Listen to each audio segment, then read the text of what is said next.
ने bank manager के सामने नाम लिया कि वो सिंघानिया फैमिली की फैक्ट्री के बारे में बात करने आया है। मैनेजर ने उसे ये कहकर शॉक कर दिया कि अब उसका कुछ नहीं हो सकता। यश ने तुरंत सवाल किया, काहे नहीं हो सकता मैनेजर साहब, हम बात करने आए हैं। आप तो बात करने से पहले ही धपाक से हमारे चेहरे पर दरवाजा बंद कर दिए। मैनेजर ने तुरंत कहा, तो मैं क्या करूं? अगर आप पार्टी ओवर होने के बाद ही पहुंचेंगे तो आपको झूठा पत्तल ही मिलेगा ना। हम 6 सालों से नोटिस भेज रहे हैं, बार बार समन कर रहे हैं, लेकिन आप लोगों के कान पर जू तभी रेंगती है जब ऑक्शन लास्ट स्टेज में पहुंच जाता है। यश ने मैनेजर को समझाने की कोशिश की और कहा, सर हमें कल ही पता चला है और हम आज ही भागते हुए आए हैं, हमें दरअसल पता ही नहीं था। मैनेजर ने यश को एक लुक दिया और फिर अपने बगल में खड़े हुए अपने प्यून की तरफ देखते हुए कहा, भाई देख, मेरे माथे पे कहीं सी लिखा हुआ है। प्यून ने सकपकाकर मैनेजर की तरफ देखा। यश समझ गया कि मैनेजर उसके ऊपर तंज कस रहा है। उसने अपना फोन उठाकर टेबल पर रखा और कहा, सर क्या आप भी हमारी चिकाई ले रहे हैं? हम आपसे बात करने आए हैं और आप हमारे मजे लिए जा रहे हैं। मैनेजर ने तुरंत कहा, अरे सर, मजे तो आप मेरे ले रहे हैं, हम कहाँ ले रहे हैं आपके मजे? बताओ, 6 सालों से हम आपको नोटिस भेज रहे हैं और आप कह रहे हैं कि आपको कल पता चला। या तो आप खुद को बहुत समझदार समझ रहे हैं या फिर आप मुझे और मेरे स्टाफ को बेवकूफ। यश ने तुरंत कहा, सर हमें वाकई में कल ही पता चला।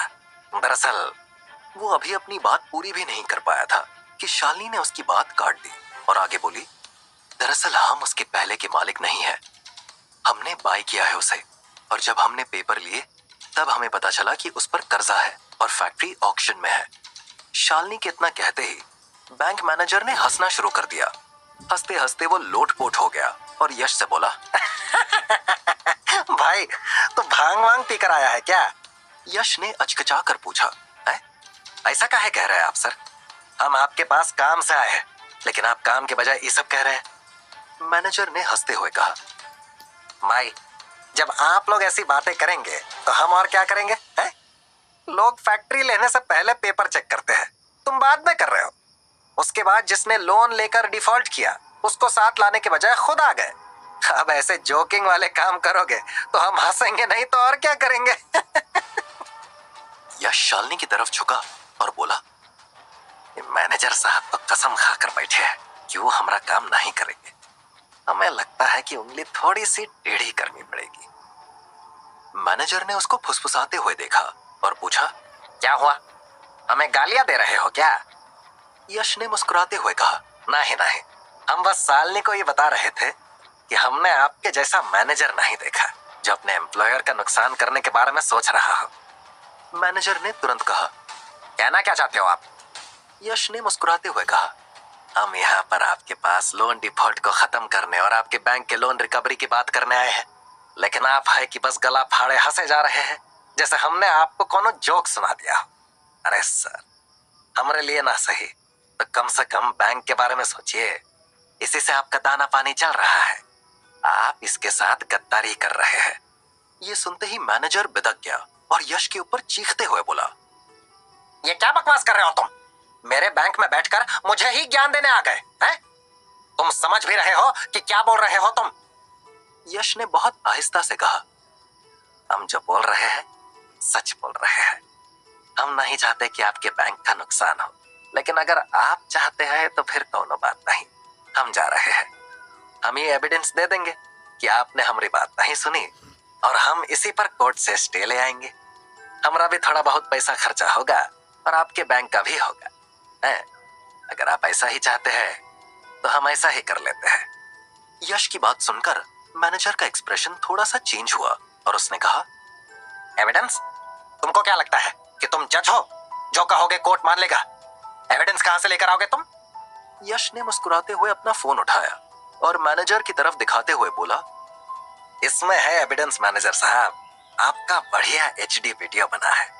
कोर्ट देखते ही स्टे दे देगा और आपके हेड मैनेजर और जो भी हायर ऑफिसर्स होंगे उनको अलग से डांट पड़ेगी और आपकी नौकरी भी जा सकती है।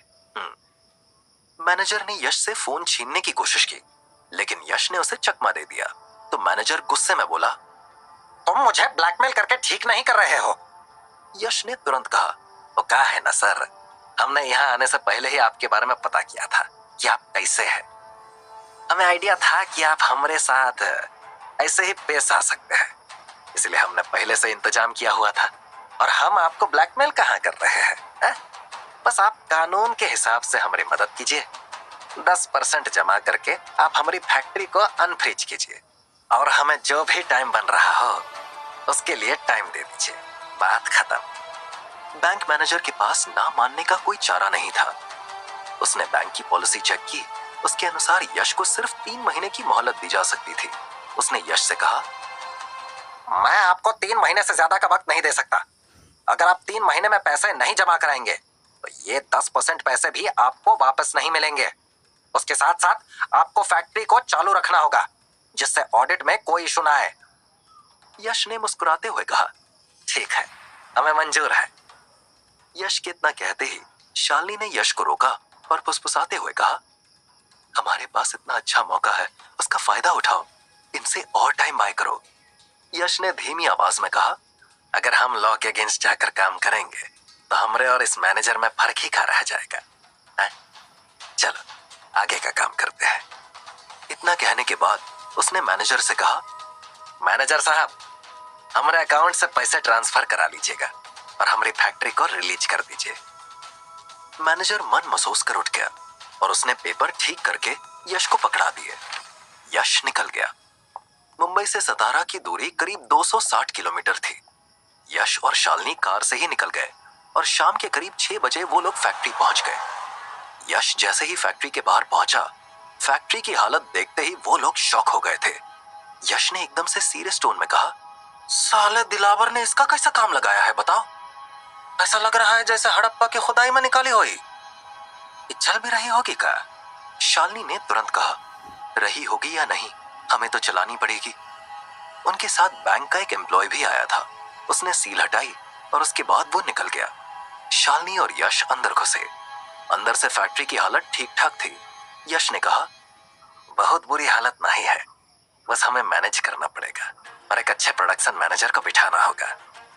शालिनी के चेहरे पर एक चमक आ गई और उसने कहा, हाँ सही कह रहे हो, हमें एक एक्सपीरियंस्ड प्रोडक्ट मैनेजर चाहिए और शायद हमें ढूंढने में बहुत मेहनत भी नहीं करनी पड़े। यश के एक्सप्रेशंस बदल गए और उसने तुरंत कहा, नहीं, तुम गलती से भी मालिनी का नाम मत लेना, हम उसे आने भी नहीं दे सकते। अगर तुम्हें उसके साथ काम करना है तो तुम भी जा सकती हो। यश के डांटने की वजह से शालिनी सकपका गई और बोली, मैं बस सजेशन दे रही थी। यश ने तुरंत कहा, ऐसे सजेशन की कोनो जरूरत नहीं है। इंस्पेक्शन हो गया है, 2 दिन बाद आकर हम काम शुरू करते हैं। और रही बात प्रोडक्शन मैनेजर की, तो हम फैजान को ट्रेन करेंगे और वो हमारी यूनिट देखेगा। इतना कहने के बाद यश बाहर निकल गया और फिर दोनों वहां से मुंबई के लिए निकल गए। उनके जाते ही वहीं फैक्ट्री के पीछे से एक आदमी निकलकर बाहर आ गया। उसने यश की कार को देखा और फिर फोन मिलाकर बोला, भाई मैं बोल रहा हूँ, ऐसा लग रहा है ये फैक्ट्री फिर से चालू होने जा रही है। 2 लोग देखने आए थे, ताला भी खोला है। अब हमारे पास अच्छा मौका है, हम अपना काम कर सकते हैं। उधर से कुछ आवाज आई और उसने कहा, ठीक है, मैं कुछ करता हूं। वो आदमी क्या करने वाला था? क्या इसके बाद यश के लिए मुसीबत बढ़ने वाली थी? इसका खुलासा होना अभी बाकी था। रात के करीब 11 बजने वाले थे। यश ने शालिनी को उसके घर के बाहर ड्रॉप किया और फिर निकल गया। जब वो अग्रवाल मैंशन के बाहर पहुंचा तो वहां सन्नाटा फैला हुआ था। गार्ड्स भी नहीं थे। यश को ये थोड़ा अजीब लगा क्योंकि अक्सर ऐसा होता नहीं था। उसने अपने आप से कहा, यहां तो सब ठीक है ना? इतना कहने के बाद उसने गाड़ी जैसे ही अंदर ली और नीचे उतरा कि अचानक से एक तेज आवाज गूंजी। यश चौंका और उसने पीछे घूमकर देखा। सामने का नजारा देखकर वो सरप्राइज रह गया। कियारा अचानक से उसके सामने आ गई और आसमान में आतिशबाजी होने लगी। यश कुछ समझ पाता इससे पहले ही ढोल बजने की आवाज आने लगी और कियारा यश के पास आ गई। यश ने कियारा को देखते हुए सवाल किया, दादाजी की शादी तय हो गई है क्या कियारा, जो ऐसे नाच रही हो? कियारा ने रुककर यश के सीने पर हल्का सा मुक्का मारा और बोली, पागल हो गए हो क्या? यश ने तुरंत कहा, फिर काहे मेंढक बनी हुई हो? कियारा रुक गई और बोली, तुम्हें emerging businessman of the year के अवार्ड के लिए नॉमिनेट किया गया है। इसीलिए बुद्धू, अगर यश की जगह कोई और होता तो शायद ये न्यूज सुनकर खुशी से उछल पड़ता, लेकिन यश के चेहरे पर स्माइल भी नहीं आई और उसने कहा, ठीक है, बंद करो ये सब, वरना अगर पड़ोस में किसी ने शिकायत की तो नॉइस पोल्यूशन के लिए अंदर जाना पड़ेगा। इतना कहने के बाद वो अंदर चला गया। यश का ये बिहेवियर कियारा को बहुत अलग लगा। वो यश जो छोटी छोटी चीजों को सेलिब्रेट करता था, उसे आखिर इतने बड़े मौके की खुशी क्यों नहीं हुई? कियारा को यह समझ नहीं आया। वो यश का पीछा करते हुए उसके कमरे में पहुंच गई। जैसे ही वो यश के कमरे में घुसी, यश कपड़े बदल रहा था। कियारा को आया देखकर वो झट से पर्दे के पीछे हुआ और बोला, ये क्या कर रही हो कियारा? हमारी इज्जत की फिक्र ना है तुमको? कियारा ने दूसरी तरफ चेहरा घुमा लिया और बोली, तुमने तो मेरे कपड़े दो बार बदले हैं, तब शर्म नहीं आई तुम्हें? आप बहुत शर्मा रहे हो। यश ने कपड़े पहनते हुए कहा, तुम बेहोश थे कियारा, मैं होश में हूं। कियारा ने तुरंत कहा, हाँ ठीक है, वैसे तुम मुझे एक बात बताओ, तुम अवार्ड का नाम सुनने के बाद खुश क्यों नहीं हुए? यश ने तुरंत कहा, अरे अच्छा नहीं, बस थके हुए हैं हम, बहुत भागा दौड़ी हो गई थी आज। कियारा ने पूछा, पक्का यही है या फिर तुम मुझसे कुछ छुपा रहे हो? यश ने कहा, यही है। कियारा ने तुरंत कहा, ठीक है, फ्रेश हो जाओ, मैं तुम्हारी थकान दूर करती हूँ। यश ने तपाक से कहा, काहे? तुम हमारी मालिश करोगी? कियारा झेंप गई और बोली, क्या बकवास है ये यार, मैंने हम दोनों के लिए मूवी टिकट लिया है, लेट नाइट शो का, देखने चलते हैं, और अब मना मत करना क्योंकि तुम पहले भी ऐसा कर चुके हो। अभी कल ही यश ने कियारा के बजाय श्रुति के साथ जाकर उसे दुखी कर दिया था। ऐसे में वो कियारा को अब और नाराज नहीं करना चाहता था, इसीलिए उसने तुरंत कहा, ठीक है, चलो चलते हैं। कियारा के चेहरे पर स्माइल आ गई और वो चली गई। करीब आधे घंटे बाद वो लोग थिएटर के बाहर पहुंच गए। यश और कियारा जब अंदर घुसे तो यश ने कहा, तुम रुको, मैं कच्छा लेकर आता हूं। कियारा ने मना कर दिया और कहा, तुमने आज बहुत मेहनत की है और ये दिन तुम्हारा है, तो तुम बैठो, मैं लेकर आती हूँ। यश ने उसे रोकने की कोशिश की, लेकिन वो चली गई। उसके जाते ही यश ने अपना फोन निकाला और एक नंबर डायल किया। फोन उठने के बाद उसने कहा, एक काम है जिसे तुम्हें अभी करवाना होगा। वो फोन पर अपनी बात समझाने लगा। दूसरी तरफ कियारा काउंटर पर पहुंचकर पॉपकॉर्न वगैरह ले रही थी और जैसे ही वो आने के लिए घूमी, सामने आ रहे शख्स से टकरा गई, जिससे उसका सामान बिखर गया। कियारा गुस्से में चीख उठी और बोली, अंधे हो क्या, दिखाई नहीं दे रहा है? इतना कहने के बाद उसने सामने देखा और अपने सामने खड़े हुए शख्स का चेहरा देखकर वो और शॉक हो गई। जिस शख्स से टकराई वो और कोई नहीं बल्कि शौर्य निकला। शौर्य को सामने देखकर कियारा का खून खौल गया था, लेकिन शौर्य ने फेक स्माइल करते हुए कहा, कैसी हो कियारा? कियारा शौर्य से खार खाए बैठी हुई थी। उसने थोड़ा गुस्से के साथ कहा, क्यों पूछ रहे हो? ताकि मैं बता दूं कि खुश हूं और तुम मेरी जिंदगी में आग लगा सको। शौर्य सकपका गया और बोला, मैं क्यों तुम्हारी जिंदगी में आग लगाऊंगा? मैं तो तुम्हें। कियारा ने उसे बात पूरी करने से पहले ही टोक दिया और बोली, ओह प्लीज, तुम तो रहने ही दो, ये सब ड्रामा मेरे सामने मत करो। शौर्य ने चौंकने का नाटक किया और कहा, what the hell Kiara, drama? मेरा केयर करना तुम्हें ड्रामा लग रहा है?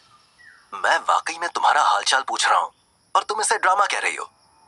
कियारा खार खाई हुई थी। उसने शौर्य को एक लुक दिया और कहा, अच्छा, जो तुमने मुझे दिल्ली में धमकाने के लिए वो नोट भेजा था, वो मेरी केयर करने के लिए था, है ना?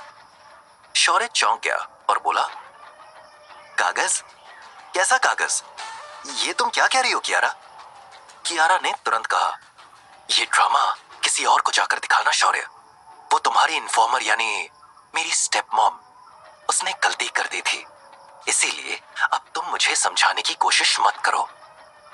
कियारा ऐसे सीधे मुंह पर पहली बार शौर्य को लताड़ रही थी। वहां खड़े हुए सारे लोग शौर्य और कियारा को देख रहे थे। उन्हें अपनी तरफ देखता पाकर शौर्य को और बेइज्जती फील हो रही थी। उसने कियारा को समझाने की कोशिश करते हुए कहा, I did not do anything Kiara, don't blame me. अगर माया आंटी और तुम्हारा कुछ चल रहा है तो sort it in your house. यूं पब्लिक में मेरा तमाशा मत बनाओ। कियारा हंस पड़ी और हंसते हुए बोली, तुमने इतने दिनों तक मेरा तमाशा बनाया, उसके बारे में बात नहीं करनी। आज खुद का बन रहा है तो बहुत बुरा लग रहा है। और रही बात स्टेप मॉम की, तो मैं जानती हूं वो किसकी उंगलियों पर नाचती है। वो करोड़ों की डील और वो एक्सपेंसिव गिफ्ट्स, मुझे सब कुछ पता है। शौर्य का चेहरा देखने लायक था। कियारा का हाल पूछकर उसने ऐसा चना खा लिया था जिसे ना तो वो निगल पा रहा था और ना ही उगल पा रहा था। लोग अब भी उन दोनों की तरफ देख रहे थे। तभी शौर्य ने कहा, हम इस बारे में बाद में बात करेंगे कियारा। कियारा ने तुरंत कहा, मुझे तुमसे कोई बात नहीं करनी है और तुम ट्राई भी मत करना। शौर्य कुछ बोलने जा रहा था, तभी उसे यश की आवाज सुनाई पड़ी। क्या हो रहा है कियारा, यहाँ पर सब ठीक है ना? शौर्य ने मुड़कर पीछे देखा। यश बहुत स्मार्ट लग रहा था। उसने खुद को यश से कमतर पाया। एक तो उसका पहले से ही मूड खराब था, ऊपर से यश को वहां देखकर उसका मूड और खराब हो गया। कियारा उसके सामने से चलते हुए यश के पास पहुंची और बोली, कुछ नहीं, बस थोड़े से ऑब्स्टिकल्स आ गए थे, उन्हें ही क्रॉस करने लगी थी। यश ने शौर्य की तरफ देखा और कहा, ऐसी चीजों को रास्ते की रुकावट नहीं कहते कियारा। ये रास्ते में पड़े बियर के कैन होते हैं, इन्हें लात मार दो, ये दूर चले जाएंगे। इनके बारे में ज्यादा नहीं सोचना चाहिए। ये सुनते ही शौर्य का पारा चढ़ गया और वो सीधा यश की तरफ बढ़ते हुए बोला, तुम्हारी इतनी हिम्मत, तुम मुझे बियर का कैन बोल रहे हो? यश ने मजे लेते हुए कहा, हमने तो किसी का नाम नहीं लिया, तुम काहे इतना लाल हो रहे हो शौर्य? तुम खुदाई को बियर का कैन मानते हो? शौर्य ने गुस्से में कहा, मुझे ना सिखाने की कोशिश मत करो यश। यहां मेरे अलावा और कौन है जिसे तुम सुना रहे हो? यश शौर्य की तरफ झुका और बोला, तो तुम मानते हो क्या कि तुम कियारा के रास्ते की रुकावट हो? शौर्य सकपका गया। अगर वो हाँ बोलता तो फंसता और ना बोलता तो भी फंसता। उससे कुछ बोलते ना बना। तभी यश ने कियारा का हाथ पकड़ा और बोला, कियारा डार्लिंग, चलो हम लोग मूवी देखने चलते हैं। हमारे शो का टाइम हो गया है। कहाँ ये लोकल टीवी का शो लगाए बैठी हुई हो? इतना कहने के बाद उसने कियारा का हाथ पकड़ लिया। शौर्य ने गुस्से के मारे दांत पीस लिए। यश जब कियारा को टच कर रहा था तो शौर्य के खून का कतरा कतरा जल रहा था, लेकिन वो कुछ कर नहीं पा रहा था। वहां से जाते जाते यश ने जानबूझकर कियारा की कमर में हाथ डाल दिया। यश के हाथ डालते ही कियारा का दिल धक करके रह गया, लेकिन शौर्य ने गुस्से में अपने दांत पीस लिए और बोला, तुमको लग रहा है यश कि तुम जीत रहे हो, लेकिन तुम ऐसा हारोगे कि तुम्हें मुंह छिपाने के लिए जगह नहीं मिलेगी। एक बार, बस एक बार मुझे कुछ ऐसा मिल जाए जिससे मैं तुझे सबक सिखा सकूं। यश पीछे मुड़ा और उसने शौर्य को आंख मारी। शौर्य के तन बदन में आग लग गई। वो कुछ कर नहीं पाया। यश और कियारा अंदर चले गए। मूवी शुरू हो चुकी थी। कियारा यश के एकदम करीब थी और उसकी स्मेल फील कर रही थी। मूवी बहुत खास नहीं थी। यश को मजा नहीं आ रहा था, लेकिन कियारा के साथ आया था तो उसे वक्त बिताना था। वो कियारा की तरफ झुका और धीमी आवाज में बोला, कल तुम्हें हमसे क्या बात करनी थी कियारा? कियारा ने धीमी आवाज में कहा, क्या हुआ, मूवी पसंद नहीं आ रही है क्या? यश ने झिझकते हुए नाम से हिला दिया। कियारा के चेहरे पर हल्की सी उदासी दिखाई पड़ी, लेकिन उसने अपनी उदासी छिपा ली और यश से कहा, कोई बात नहीं, चलो बाहर घूमने चलते हैं।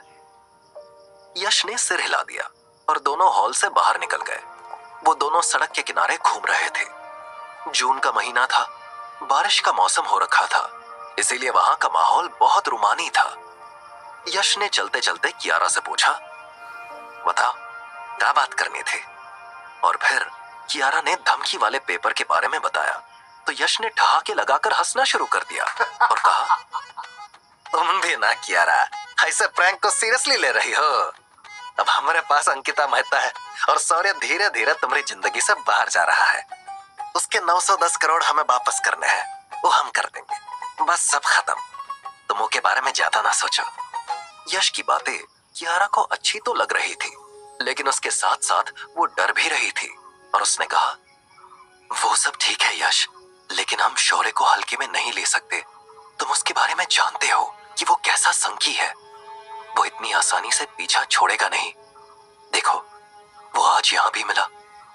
आई फील कि ही इज चेसिंग अस। यश ने कियारा को डांटने के अंदाज में कहा, अरे काहे पागलों वाली बातें कर रही हो यार तुम।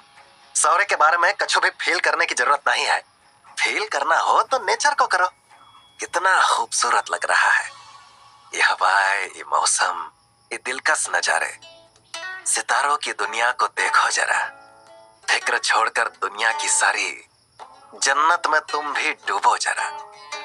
ये दुनिया, ये दुश्मन, ये लोग, ये टेंशन, ये हमेशा हमारे जहन में रहेंगे, मगर फिर शायद ही मौका मिले यूं।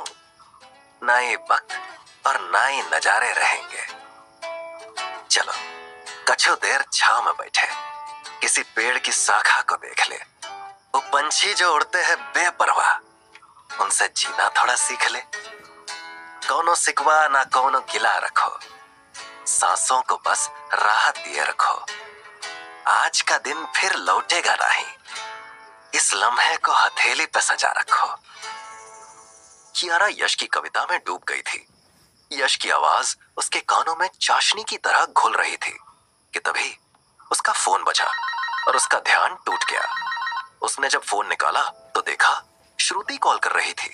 कियारा ने सरप्राइज होकर कहा, श्रुति मेरे नंबर पर क्यों कॉल कर रही है? यश भी सरप्राइज हो गया और बोला, उठा देखो। कियारा ने कॉल उठाया।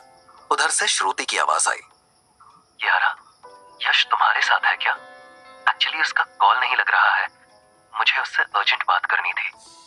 कियारा ने उदास चेहरे के साथ यश को फोन पकड़ाया और कहा, लो उसे तुमसे बात करनी है।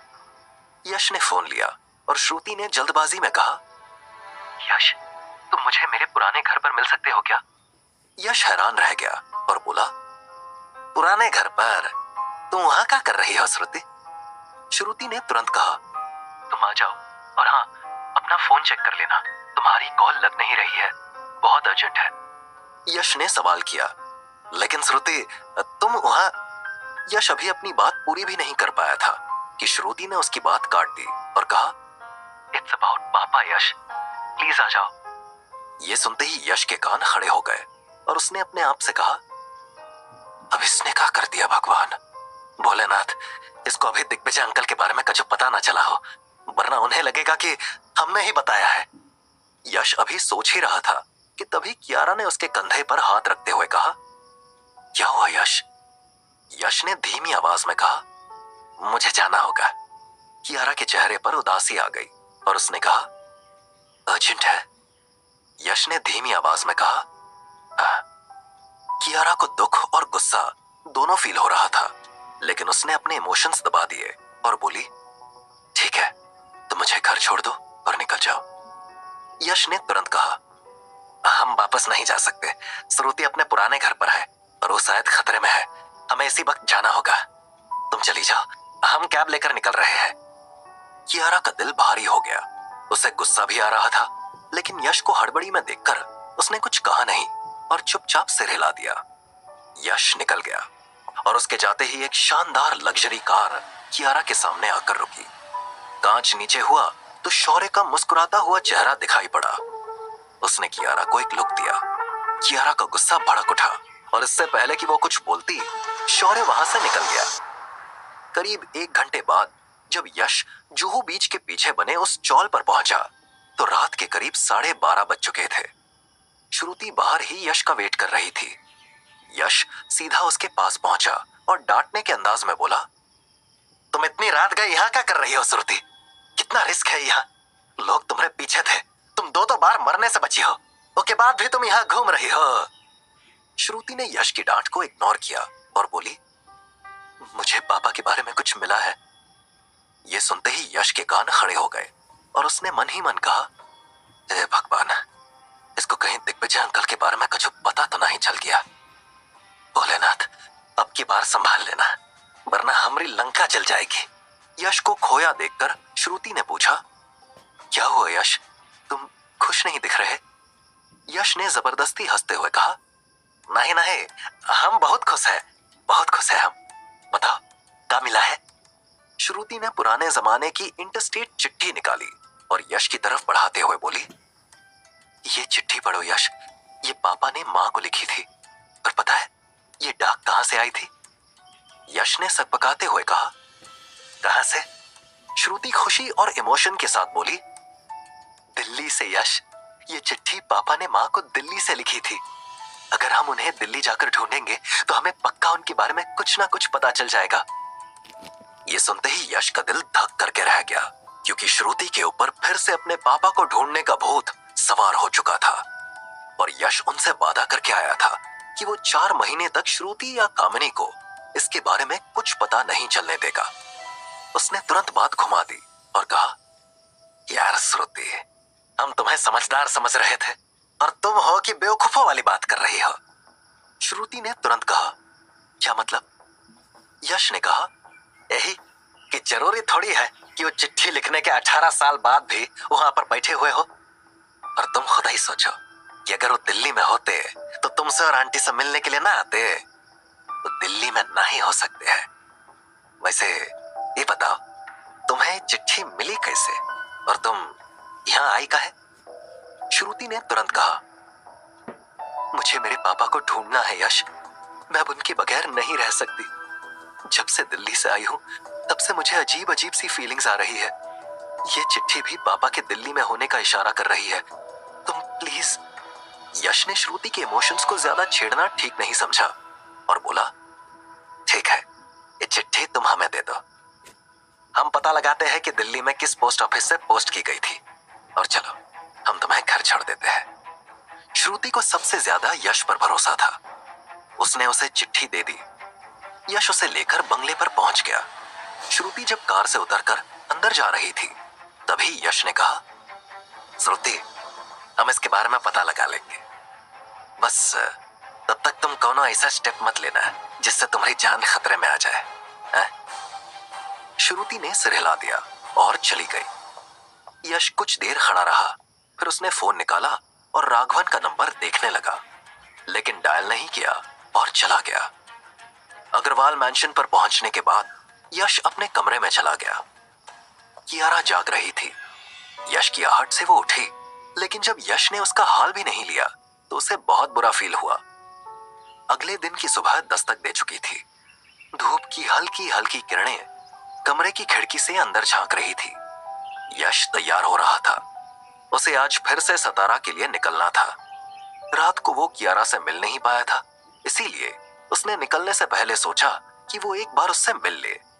जैसे ही वो कियारा के कमरे की ओर बढ़ा, उसकी जेब में रखा फोन अचानक से वाइब्रेट हुआ। स्क्रीन पर शालिनी कॉलिंग चमक रहा था।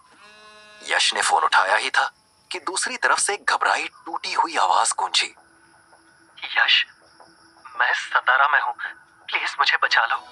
ये लोग मुझे मार डालेंगे। ये शब्द जैसे यश के कानों में बम बनकर फटे। उसका चेहरा एकदम सफेद पड़ गया। सालनी, क्या बकवास कर रही हो तुम सतारा में कैसे? लेकिन उधर से कोई जवाब नहीं आया। बस उधर से शालिनी ने यह कहकर यश को शॉक कर दिया कि ये लोग उसे मारने की कोशिश कर रहे हैं। यश मुंबई में था, जबकि शालिनी सतारा में थी। वहां से सतारा की दूरी कम से कम 4 घंटे की थी। यश अगर अपनी हाई स्पीड लग्जरी कार से जाता तो भी उसे कम से कम 2 घंटे लगने वाले थे। यश ने शालिनी को फिर से कॉल किया और शालिनी को काम करने की कोशिश करते हुए कहा, शालिनी, तुम एकदम से शांत हो जाओ। पहले तो मुझे सिचुएशन बताओ कि क्या हो रहा है वहां पर। शालिनी ने घबराई हुई आवाज में कहा, मैंने गेट अंदर से बंद किया हुआ है, लेकिन बाहर लोग शोर मचा रहे हैं और कह रहे हैं कि बाहर नहीं निकलोगी तो मार डालेंगे और फैक्ट्री जला देंगे। यश एकदम शांत रहा और बोला, यानी वो लोग तुम्हारे पास डायरेक्ट नहीं पहुंच सकते ना? शालिनी ने तुरंत कहा, नहीं, लेकिन वो लोग ज्यादा है, कम से कम 100 लोग हैं। अगर वो लोग एक साथ आ गए तो वो दरवाजा तोड़ सकते हैं। यश, मुझे बहुत डर लग रहा है। यश ने शालिनी को समझाते हुए कहा, कुछ नहीं होगा, तुम परेशान मत हो, हम है ना। देखो, वो प्रोडक्शन यूनिट है तो वहां पर अनाउंसर माइक जरूर होगा, तुम बस उसे ढूंढो। शालिनी को समझ नहीं आया कि यश को अनाउंसर माइक क्यों चाहिए। उसने तुरंत पूछा, अनाउंसर माइक चाहिए? यश, यहाँ 100 लोग मेरी जान लेने पर तुले हुए हैं और तुम अनाउंसर माइक ढूंढ रहे हो? तुम्हारा दिमाग खराब हो गया है क्या? यश ने तुरंत कहा, दिमाग खराब होता तो हम फोन काटकर तुम्हारे मरने का वेट करते। सालनी, भीड़ किसी की सगी नहीं होती और भीड़ में आया हुआ हर आदमी अलग दिमाग का होता है। जो हम कह रहे हैं वो फटाफट करो जिससे हम तुम्हारी मदद कर पाए। शालिनी के पास यश की बात मानने का कोई ऑप्शन नहीं था। उसने प्रोडक्शन ऑफिस को चेक किया। वहां उसे अनाउंसर माइक मिल गया जो एम्प्लॉइज को बुलाने के लिए यूज होता था, लेकिन उसमें बैटरी नहीं थी। शालिनी ने फटाफट उसे चार्ज किया और उसकी किस्मत से वो ऑन हो गया। ऑन होते ही शालिनी ने कहा, अब ये चालू है, क्या करना है? यश ने तुरंत कहा, बहुत बढ़िया। अब तुम जहां से उनके सबसे करीब जा सकती हो वहां जाओ और बोलो कि फैक्ट्री के मालिक तुमसे बात करना चाहते हैं। शालिनी चौंक गई और बोली, पागल हो गए हो क्या यश? अगर वो बात सुन लेते तो क्या मैं उनसे बात ना करती? यश ने तुरंत कहा, अरे जाओ तो। मरती क्या ना करती। शालिनी ने वैसा ही किया और उधर से चीखने की आवाज आई, हमें कोई बात नहीं करनी, तुम बस बाहर आओ। शालिनी घबरा गई। यश ने सुना और उसने अगला निर्देश दिया, तुम बोलो कि मैं सेक्रेटरी हूँ, मैं कच्छा नहीं कर सकती, मालिक आ रहे हैं। शालिनी ने वैसा ही किया, लेकिन भीड़ सुनने को तैयार नहीं थी। यश शालिनी को बोलता रहा और शालिनी बार बार कहती रही, लेकिन भीड़ उसकी बात सुन नहीं रही थी। और जब यश को लगा कि शालिनी के बोलने से बात नहीं बनेगी तो उसने कहा, फोन को स्पीकर पर करके अनाउंसर के पास लेकर जाओ। शालिनी ने वैसा ही किया। माइक को ऑन करके स्पीकर मोड पर डाल दिया ताकि यश की आवाज वहां मौजूद भीड़ सुन सके। भीड़ गुस्से से उबल रही थी। फैक्ट्री के बाहर खड़े लोग लकड़ी की लाठियां, लोहे की रॉड और गुस्से से भरी आंखें लिए हुए थे। माहौल गर्म था, बस एक चिंगारी चाहिए थी और आग लग जाती। तभी फोन के स्पीकर से यश की आवाज उभरी, हम यश बोल रहे हैं। हम भी आपके जैसे किसान और मजदूर के बेटे हैं। आज हम यहाँ के मालिक कहलाते हैं, लेकिन हमरे अंदर आज भी वो मेहनती इंसान है जो आप सब में है। भीड़ थोड़ी ठिठकी। कुछ लोगों ने एक दूसरे की तरफ देखा। यश ने आगे कहा, हम कल ही इस फैक्ट्री में आए हैं। ना हमें किसी का इतिहास पता है, ना किसी से दुश्मनी है। हम नहीं जानते कि आप किस दर्द में हैं, लेकिन इतना जरूर जानते हैं, इस लड़की ने आपका कछु नहीं बिगाड़ा। अब यश ने दाव चला। अगर आप में से कोई ये कह दे कि वो इस लड़की की वजह से तकलीफ में है, तो हम सिर झुकाकर माफी मांग लेंगे। लेकिन अगर उसका कोनो दोष नहीं है, तो क्या आप लोग उसे बेकसूर मानकर छोड़ सकते हैं? भीड़ एकदम खामोश हो गई। कुछ चेहरे झुके हुए तो कुछ पसीना पोंछते दिखे।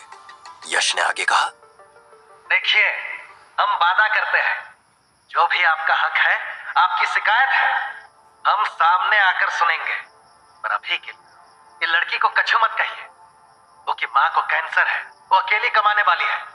अगर उसे कछु हो गया तो उसका घर ही उजड़ जाएगा। यश की आवाज में दर्द था, लेकिन उसमें एक भरोसे का जादू भी घुला हुआ था। तभी भीड़ में से एक बूढ़ा आदमी आगे आया। उसकी आंखों में समझदारी थी। उसने ऊंची आवाज में कहा, ठीक है, सब लोग पीछे हट जाओ, मालिक को आने दो। जब वो सामने रहेगा तभी बात साफ होगी। लड़की को छोड़ दो। भीड़ धीरे धीरे पीछे हटने लगी। शालिनी की सांसें थोड़ी सहज हुई। यश ने फोन काटने से पहले एक आखिरी बात कही, हम चल पड़े हैं, 3 घंटे में पहुंचते हैं। लेकिन आप लोग ये मिसाल बनाओ कि कैसे गुस्से को इंसानियत के चलते भूला जा सकता है। यश जानता था हर भीड़ के अंदर एक इंसान होता है और आज उसने उन इंसानों से बात की थी। वो लोग शांत हो गए और यश ने शालिनी से कहा, अब तुम बिना उनकी निगाहों से निगाहें मिलाए फैक्ट्री की किसी सेफ जगह पर चली जाओ। हम अगले 3 घंटे में वहां होंगे। इतना कहने के बाद यश ने फोन काट दिया और तेजी से वहां से निकला कि वो कियारा से टकरा गया जो उसकी तरफ आ रही थी। यश को हड़बड़ी में देखकर उसने सवाल किया, क्या हो गया यश? तुम इतनी जल्दी जल्दी में कहां जा रहे हो? यश ने कियारा से झूठ नहीं बोला और कहा, राघवन ने हमें एक फैक्ट्री दी थी। शालिनी वहां उसे चालू कराने के लिए गई थी। लेकिन वहां पंगा हो गया है। वहां के लोकल्स फैक्ट्री चलाने नहीं दे रहे हैं। हमने 1 करोड़ इन्वेस्ट भी कर दिया है। अगर फैक्ट्री नहीं चली तो बहुत बड़ी मुसीबत हो जाएगी। कियारा शॉक रह गई और बोली, अगर ऐसी प्रॉब्लम थी तो तुम्हें मुझे भी बताना चाहिए था यश। शायद मैं तुम्हारी कोई मदद कर पाती। यश ने तुरंत कहा, हमें खुद ही प्रॉब्लम पता नहीं थी कियारा, अभी पता चली है। हम सतारा के लिए निकल रहे हैं और तुम्हारी लैम्बुल लेकर जा रहे हैं। हमें जल्द से जल्द पहुंचना होगा। कियारा ने तुरंत कहा, ठीक है जाओ, और अगर कोई जरूरत हो तो मेरे कुछ कॉन्टैक्ट्स हैं सतारा में, मैं उन्हें तुम्हारे लिए भेज दूंगी। यश ने सिर हिला दिया और निकल गया। कियारा भी पॉसिबल ऑप्शंस ढूंढने लगी थी। यश के बाहर जाते ही 2nd फ्लोर पर छिपी हुई गंगूबाई बाहर आ गई। उसने सारी बातें सुन ली थी। उसने मुस्कुराते हुए कहा, बहुत दिन हो गए मैंने माया मैडम को कुछ बताया नहीं। ये अच्छी न्यूज़ है। अगर इसे बताती हूँ तो मुझे पक्का अच्छे पैसे मिलेंगे। इतना कहने के बाद उसने माया को कॉल करके सब कुछ बता दिया। यश का इतना बड़ा राज सामने आने के बाद माया के चेहरे पर एक स्माइल आ गई और उसने गंगू से कहा, बहुत बढ़िया गंगू, तुमने तो मेरा दिन बना दिया। इसके पैसे तुम्हें मिल जाएंगे, और वो भी बोनस के साथ। और फिर उसने सीधा शौर्य का नंबर डायल कर दिया। शौर्य ने फोन उठाते हुए कहा, मेरा दिमाग खराब है माया आंटी। यश ने रात में बहुत मूड खराब किया है। अगर कोई काम की चीज हो तो ही बताना, वरना फोन रखो। माया ने बटरिंग करते हुए कहा, तुमने मुझे यहाँ की न्यूज देने के लिए रखा है शौर्य। मैं अपना काम कैसे भूल सकती हूँ। तुम्हारे लिए एक सॉलिड न्यूज है। सुनोगे तो तुम्हारा मूड एकदम ठीक हो जाएगा। शौर्य ने तुरंत कहा, जल्दी बताओ, क्या खबर है? माया ने शौर्य को वो सारी इंफॉर्मेशन दे दी। जैसे ही शौर्य ने यश के बारे में सुना, उसके चेहरे पर स्माइल आ गई और उसने कहा, वाह माया आंटी, क्या खबर सुनाई है आज आपने? माया ने तुरंत कहा, तुम्हें मुझे अंडरडॉग समझते हो शौर्य। मेरे पास तुम्हारे लिए हमेशा ही कुछ ना कुछ होता है। शौर्य ने कहा, थैंक यू माया आंटी। अब देखो मैं उस यश के साथ क्या करता हूँ। इतना कहने के बाद शौर्य ने फोन काट दिया और माया के चेहरे पर इविल स्माइल आ गई थी। करीब 3 घंटे बीत गए। सतारा से मुंबई की दूरी भले ही सिर्फ 3 घंटे की थी, लेकिन यश के लिए ये सफर आज कई घंटों जितना भारी लग रहा था। फैक्ट्री तक पहुंचना उसके लिए जिंदगी और निवेश दोनों का सवाल बन चुका था। जैसे ही यश की गाड़ी फैक्ट्री के पास पहुंची, वहां पहले से ही खड़े लोग उसकी गाड़ी को देखकर चौकन्ने हो गए। उन्होंने चारों तरफ से गाड़ी को घेर लिया और जोर जोर से शोर मचाते हुए गाड़ी को हिलाने लगे। यश अंदर फंसा हुआ था। शालिनी ने अंदर से यश की कार का सीन देखा। बाहर लोग बेहद गुस्से में नजर आ रहे थे। उसने घबराकर यश को कॉल किया। यश, नीचे उतरना रिस्की है, प्लीज तुम गाड़ी में ही रहो। मैं पुलिस को कॉल करने जा रही हूँ। उनको आने दो, फिर गाड़ी से उतरना। यश ने धीमी आवाज में कहा, तुम्हारा दिमाग खराब हो गया है क्या शालिनी? तुम पुलिस वगैरह को कॉल मत करना, हम मैनेज कर लेंगे। शालिनी ने कहा, यश मैं जानती हूँ कि तुम बहुत स्मार्ट हो, लेकिन ये रिस्की है। यहाँ स्मार्टनेस नहीं, चालाकी काम आएगी। तुम अगर अपने सामने का रास्ता साफ देखो तो निकल लो। यश ने तुरंत कहा, और उसके बाद ये लोग फैक्ट्री पर अटैक करके तुम्हें जान से मार दे, यही चाहती हो क्या तुम?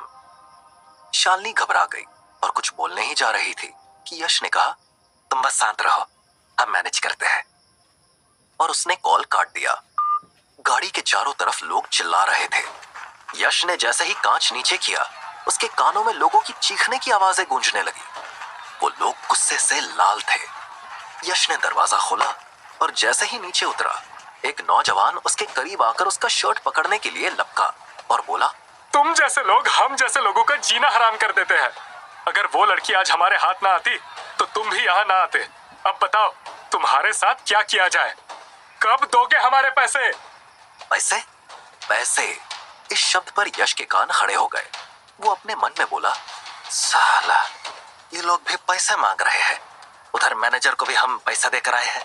आखिर फैक्ट्री को चलाने के लिए हमें कितनों को पैसे देने पड़ेंगे?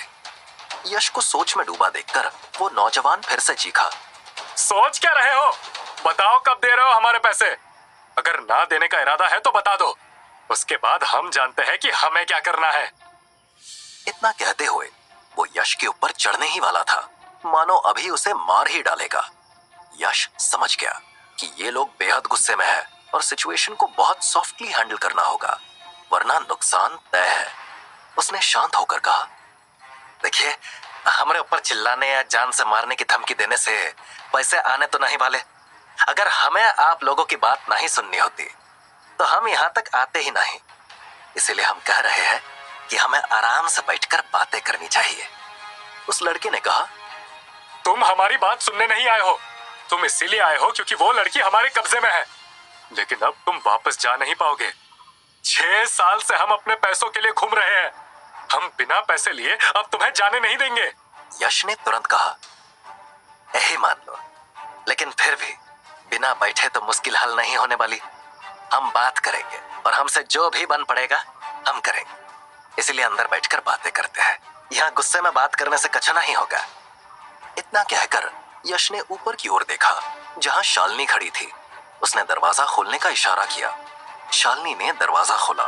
सब लोग अंदर चले गए। यश ने सबको बिठाया और पहला सवाल किया, अब आप बताइए कि आपकी प्रॉब्लम क्या है?